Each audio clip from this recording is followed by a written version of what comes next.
Hi all, எல்லோரும் எப்படி இருக்கீங்க? கண்டிப்பாக நல்லா இருப்பீங்கன்னு நம்புகிறேன். அண்ட் ஒவ்வொரு டேயும் ஒவ்வொரு நியூ ஸ்டார்ட்டு தான். ஸோ அது மாதிரி இன்றைக்கி என்னோடய டே வந்து ரொம்ப பீஸ்ஃபுல்லாக அமைதியாக ஸ்டார்ட் ஆச்சு. இந்த டே ரொட்டீன் vlog வந்து ரொம்ப பீஸ்ஃபுல்லாக போகும். ஸோ வீடியோ பிடிச்சிருந்தா ஃபுல்லாக பாருங்கள். மார்னிங் நான் எந்திரிச்சோன்னே என்ன ரெஃப்ரெஷ் பண்ணுவேன்ல, ஸோ அதே மாதிரி என்னோடய கிச்சனுக்கு இது ஒரு சூப்பரான ரெஃப்ரெஷ்மெண்ட்டு. ஸோ இந்த அரோமா வந்து அப்படியே நமக்கு ஒரு ஃப்ரெஷ்ஷான ஒரு ஃபீல் கொடுக்கும். ஸோ இதை ஸ்டார்ட் பண்ணிட்டு தான் அடுத்த வேலையே பார்ப்பேன்.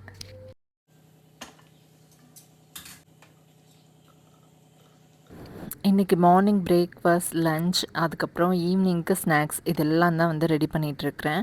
அண்டு பாப்பாவுக்கு வந்து லன்ச்சு கொடுத்து விடணும். இப்போல்லாம் பாப்பா ஸ்கூலுக்கு வந்து பிரேக்ஃபாஸ்ட் எடுத்துகிட்டு போகிறதில்ல. நான் சாப்பிட வச்சு அனுப்பிடுறேன். இல்லைன்னா என்ன பண்ணிவிடுவா, பாதி நாள் வந்து எஸ்கேப் ஆகிடுவா. இப்போ தான் வந்து ரெடி ஆகிருக்கேன், என்னால் சாப்பிட முடியல அப்படின்னு சொல்லிட்டு பால் மட்டும் ஆற்றி கொடுத்துடுவேன். பட் இனிமேல் அப்படி பண்ண முடியாது அப்படின்னு சொல்லிட்டு வீட்டிலேயே சாப்பிட வச்சு அனுப்புகிறேன். கொஞ்சம் சீக்கிரம் எழுப்பி விடலாம் அப்படின்னு சொல்லிட்டு கொஞ்சம் குயிக்காக அனுப்புகிறேன். ஸோ அதனால் சாப்பிட்டுட்டே போகிறா. ஸோ அதனால் கூட ஒரு இது பண்ண வேண்டியதாக இருக்குது. அவளுக்கு வந்து இந்த மாதிரி காலையிலே என்னால் இந்த ஆலு பரோட்டா சாப்பிட முடியாதும்பா. ஸோ அவளுக்கு என்ன தேவையோ அதை வந்து கொஞ்சம் குயிக்காக பண்ணுற மாதிரி இருக்கும். ஸோ இன்னும் கொஞ்சம் நான் சீக்கிரம் எந்திக்கிற மாதிரி இருக்கும்னு வச்சுக்கலாம். நம்ம ஜென்ரேஷன் வேறு அண்ட் இவங்க ஜென்ரேஷன் வேறுல்ல. ஸோ நம்ம என்ன செஞ்சு கொடுத்தாலும் சுப்சாப்னு சாப்பிட்டுட்டு கிளம்பி போய்கிட்டே இருப்போம். பட் இப்போ இருக்க ஜென்ரேஷன் எல்லாமே டோட்டல் சேஞ்சுடு. ஸோ அவங்களுக்கு தகுந்த மாதிரி நம்ம தான் வளைஞ்சு கொடுத்து போகிற மாதிரி இருக்குது. ஓகே, ஏதோ ஒன்று சாப்பிட்டா சரி போதும், ஹெல்த்தியாக இருந்தால் போதுன்ற மாதிரி அவளுக்கு பிடிச்ச செஞ்சிடலாம் அப்படின்னு சொல்லி இன்றைக்கி கார்ன் சீஸும் போட்டு ஒரு ஸ்டஃப்டு பரோட்டா மாதிரி செஞ்சுருந்தேன். அண்ட் ஆஃப்டர்நூன் லஞ்சுக்கு பார்த்திங்கன்னா எண்ணெய் கத்திரிக்காய் குழம்பு, அதுக்கப்புறம் இந்த புடலங்காய் ஃப்ரை இருக்குல்ல, ஸோ அது செஞ்சுருந்தேன். இந்த எண்ணெய் கத்திரிக்காய் குழம்பு வந்து என்னோடய வீட்டில் ஹிட்டு. ஸோ செம்மையாக சாப்பிடுவாங்க எல்லாருமே, ரொம்ப பிடிக்கும். அதுதான் இன்றைக்கி ஸ்பெஷலாக வந்து செஞ்சுருந்தேன்.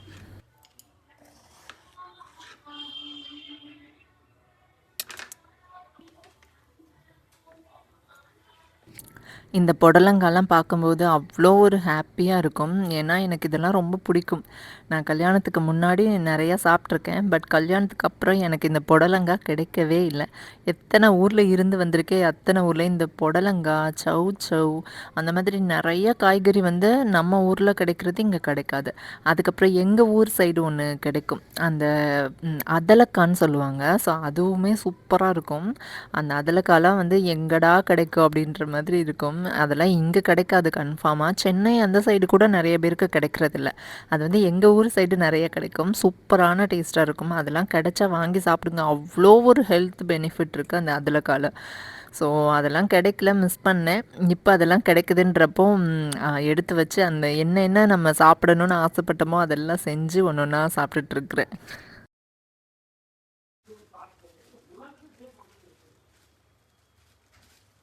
நமக்கு வந்து வயசு ஆக ஆக தான் கொஞ்சம் பயமாக இருக்கும். ஏன்னா எதனால் வந்து ஒரு பிரச்சனை வருதுன்னே கண்டுபிடிக்க முடியாது. புதுசாக ஏதாவது வந்துகிட்டே இருக்குது. ஸோ இருக்கிறத வந்து கொஞ்சம் ஹெல்த்தியாக சாப்பிட்டுட்டு ஹாஸ்பிட்டல் பக்கம் கொஞ்சம் கம்மியாக போகலாமே அப்படின்ற ஒரு தாட்டில் தான் வந்து ராகி ரொட்டி, கம்பு இந்த மாதிரி கொஞ்சம் ஆட் பண்ணிப்பேன். மதியம் ரைஸ் கொஞ்சம் கம்மி பண்ணிவிட்டு இந்த மாதிரி ஏதாவது ஒரு ரொட்டினா கொஞ்சம் சூடாகவும் சாப்பிட்ட ஒரு ஃபீல் கிடைக்கும். மார்னிங்கே வந்து ஆஃப்டர்நூனுக்கு செஞ்சு எல்லாருக்கும் கொடுத்துட்றேன்னா, அது ஆஃப்டர்நூன் நான் சாப்பிடும்போது கொஞ்சம் ஆறி போயிடுக்கும். சாப்பிடவும் அது தனியாக சாப்பிட்றது, அந்த ஆறி போனது கொஞ்சம் கஷ்டமாக இருந்தது.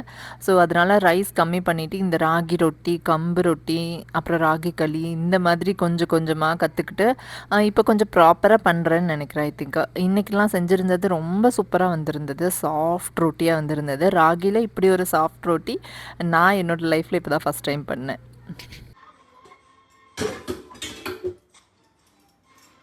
ராகி ரொட்டி பண்ணுறது ரொம்ப சிம்பிள் தான். தண்ணியை நல்லா கொதிக்க வச்சு அதில் உப்பு நல்லெண்ணெயும் சேர்த்துடணும். சேர்த்துட்டு தண்ணி நல்லா கொதித்ததுக்கப்புறம் ராகி மாவு இருக்குல்ல, அதை நல்லா சலிச்சுட்டு இந்த தண்ணியோடு நம்ம ஆட் பண்ணி கொஞ்சம் கொஞ்சமாக ஆட் பண்ணணும். கையை எடுக்காமல் ஆட் பண்ணணும். வேணும்னா கொஞ்சம் நல்லெண்ணெய் கூட இடையில ஆட் பண்ணிக்கலாம். நான் ஆட் பண்ணலை, ஏன்னா எனக்கு ஓகேயாக தான் இருந்துச்சு. நான் நிறைய தடவை செஞ்சுருக்கிறதுனால எனக்கு தெரியும் அது எப்படி வரும் அப்படின்னு சொல்லிட்டு. இல்லை ஃபஸ்ட் டைம் பண்ணுறீங்கன்னா கொஞ்சம் நல்லெண்ணெய் ஆட் பண்ணிவிட்டு பண்ணுங்கள். அண்ட் அதுக்கப்புறம் அது நல்லா கொஞ்சம் ஆனதுக்கப்புறம் அப்படியே கேஸ் ஆஃப் பண்ணிவிட்டு விட்டுருங்க. அது கூல் டவுன் ஆனதுக்கப்புறம் கொஞ்சம் கை வச்சு பிசைஞ்சிட்டு அப்படியே விட்டுறலாம்.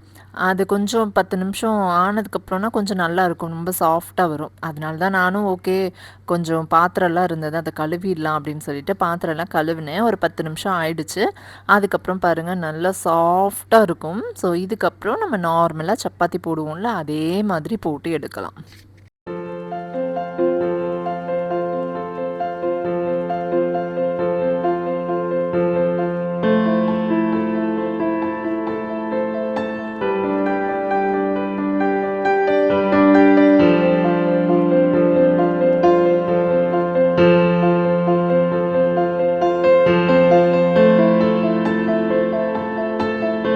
ஸோ இந்த 30 வயசு ஆனதுக்கப்புறம் நமக்கு இந்த அயன் சத்தெல்லாம் கம்மியாக இருக்கும்ல. ஸோ இதை சாப்பிடும்போது ஓரளவு ஜாஸ்தி பண்ண முடியாட்டியும் ஓரளவு ஓகே. கொஞ்சம் ஃபேட் ஆகாமல் அண்ட் அயன் சத்தோடு நமக்கு கிடைக்குன்றதுனால தான் சரி ஓகே கொஞ்சம் சேஞ்ச் ஆகலாம், நம்ம லைஃப் ஸ்டைல் சேஞ்ச் பண்ணலான்னு சொல்லிட்டு ஆஃப்டர்நூன் மேக்ஸிமம் என்ன குழம்பு வச்சாலும் சரி இந்த ராகி ரொட்டி களி ஏதாவது ஒன்று செஞ்சுட்டு இதை ஆட் பண்ணிப்பேன்.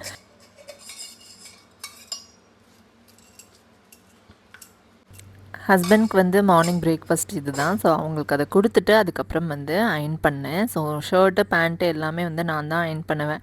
எப்போ ஃப்ரீ டைம் இருக்கோ அந்த டைமில் என்னென்ன அயர்ன் பண்ணணுமோ அதெல்லாம் வந்து பண்ணிகிட்ருப்பேன். ஏதாவது ஒரு வேலை பார்த்துட்டே இருப்பேன்னு வச்சுக்கோங்களேன். ஒன்று தேங்காய் அரைச்சி வைக்கிறது, அதுக்கப்புறம் அயர்ன் பண்ணி வைக்கிறது, இந்த மாதிரி ஏதாவது ஒரு வேலை நான் கண்டிப்பாக பார்த்துட்டே தான் இருப்பேன். அண்டு ஆனால் இப்போ என்ன ஆயிடுச்சுன்னா ஒரு 3-4 டேஸாக வந்து அயர்ன் பண்ணலை. ஸோ அதனால இப்போ மார்னிங் எந்திரிச்சு அயர்ன் பண்ண வேண்டிய நிலைமை ஆயிடுச்சு. ஸோ அதனால அவசரமாக வந்து அயர்ன் பண்ணி அவங்களுக்கும் கொடுத்துட்டேன். அண்ட் லஞ்சுக்கு வந்து பார்த்திங்கன்னா கத்திரிக்காய் குழம்பு, புடலங்காய் ஃப்ரை. ஸோ அதையும் வந்து அவங்களுக்கு லஞ்ச் பேக் பண்ணிட்டேன். இந்த மேரேஜ் லைஃப்பில் வந்து எப்போ மேரேஜ் ஆகி வந்தனோ அப்போலேருந்து நான் தான் அயர்ன் பண்ணிகிட்ருக்கேன். எங்கேயும் அயர்ன் பண்ண நான் கொடுத்ததில்ல. ஏன்னா அந்த மாதிரி ஒரு சான்ஸ் கிடைக்கல. நம்ம ஊரில் வந்து அங்கங்கே அயர்ன் பண்ணுறவங்க இருப்பாங்க, அந்த மாதிரி இருக்கும்ல. ஸோ நாங்கள் வந்து ஒரு இடத்துக்கு வந்து ஆர்மி போஸ்டிங் போகிறோன்னா எந்த மாதிரி இடம் இருக்குன்னு கண்டிப்பாக உங்களால் இமேஜின் பண்ண முடியும்னு நினைக்கிறேன். எப்படி இருக்குன்னா ஃபுல்லாக காடு, அந்த கேட்டுக்குள்ளே தான் எங்களோட லைஃபாக இருக்கும். கேட்டை தாண்டி வெளியில் போகமாட்டோம். கேட்டுக்குள்ளே நிறையா ஷாப் இருக்கும். பட் அயர்ன் பண்ணுறதுக்குன்னு பார்த்தா இருக்காது. இருந்தாலும் கூட அந்த யூனிஃபார்ம் இருக்கும் பார்த்திங்களா, அந்த மாதிரி அயர்ன் பண்ண இருக்கும். இந்த மாதிரி சிவில் ட்ரெஸ் வந்து அயர்ன் பண்ண மாட்டாங்க. ஸோ மேரேஜ் ஆனதுலேருந்து இப்போ வரைக்கும் வந்து நான் தான் அயர்ன் பண்ணிகிட்ருக்கேன். அது நமக்கு டைம் பாஸாக இருக்கும்ல. ஸோ ஒரு மாதிரி மைண்ட் ரிலாக்ஸாக இருக்கிற மாதிரி இருக்கும். அதனால் நான் தான் அயர்ன் பண்ணுவேன். அதையும் அயர்ன் பண்ணி அவங்களுக்கு பேக் பண்ணியும் கொடுத்து அவங்கள அனுப்பிட்டோம். ஸோ இது வந்து பார்த்திங்கன்னா சாட்டர்டே வந்து சும்மா போர் அடிக்குதே எங்கேயாவது போகலாமே, ஏன்னா 5 டேஸும் நம்ம வீட்டுக்குள்ளேயே இருந்துட்டு அந்த சாட்டர்டே சண்டே வந்தால் தான் எங்கேயாவது வெளியில் கதவை திறந்து போகிற மாதிரி இருக்குது.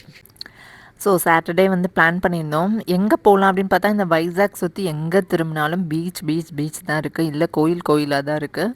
ஸோ நெட்டில் பார்த்தப்போ இந்த கைலாஷ்கிரி நல்லாயிருக்கும், லொக்கேஷன் பாயிண்ட்டு அண்ட் கோவில் இருக்குது அந்த மாதிரிலாம் சொன்னாங்க. சரி ஓகே போய் பார்க்கலாம் அப்படின்னு சொல்லி தான் வந்து போயிருந்தோம். அண்ட் நல்லா இருந்தது லொக்கேஷன். அண்ட் மேலேருந்து வியூ பாயிண்ட் தெரியும். இங்கே வந்து பிரிட்ஜ் கிளாஸ் அந்த மாதிரி நிறைய ஆக்டிவிட்டீஸ் இருக்குது. நம்ம கன்னியாகுமரியில் இருக்குல்ல அந்த கிளாஸில் வந்து வாக் பண்ணுற மாதிரி அது அந்த மாதிரி இருந்துச்சு. இது வந்து ரோப் அந்த இது இருந்தது. இந்த மாதிரி அந்த மாதிரி ரிஸ்க்காக விளையாடுவாங்களே அந்த மாதிரி கேம்ஸ் நிறையா இருந்தது. எனக்கும் அதுக்கும் ஃபுல்லாக செட்டே ஆகாது. சுற்றி பார்க்க போனால் சுற்றி பார்த்துட்டு பேசாமல் வந்துடணும். இந்த மாதிரி ரிஸ்க் எடுக்கிறது எனக்கு பிடிக்காது. ஸோ அதனால் நான் பாப்பா ஹஸ்பண்ட் தான் போயிருந்தோம். என்னோடய பையன் எங்கேயும் வரமாட்டான். அவனுக்கு வந்து ஃப்ரெண்ட்ஸ் தான். ஸோ அவன் வந்து விளையாட போயிடுவான், இல்லைன்னா ஸ்டடீஸ் அப்படி அவன் பிஸியாக இருப்பான். ஸோ அதனால் பாப்பாவுக்கும் கொஞ்சம் மைண்ட் டைவர்ட் ஆகும்ல. அவளுக்கும் வந்து மார்னிங் போயிட்டா ஈவினிங் தான் வருவாள். 7க்கு 6:30 அப்படி தான் வருவாள். ஸோ ஒன் டே அவளுக்கும் ஒரு மாதிரி ரிலாக்ஸாக இருக்கட்டும் அப்படின்னு சொல்லிட்டு தான் கூட்டிகிட்டு வந்தோம்.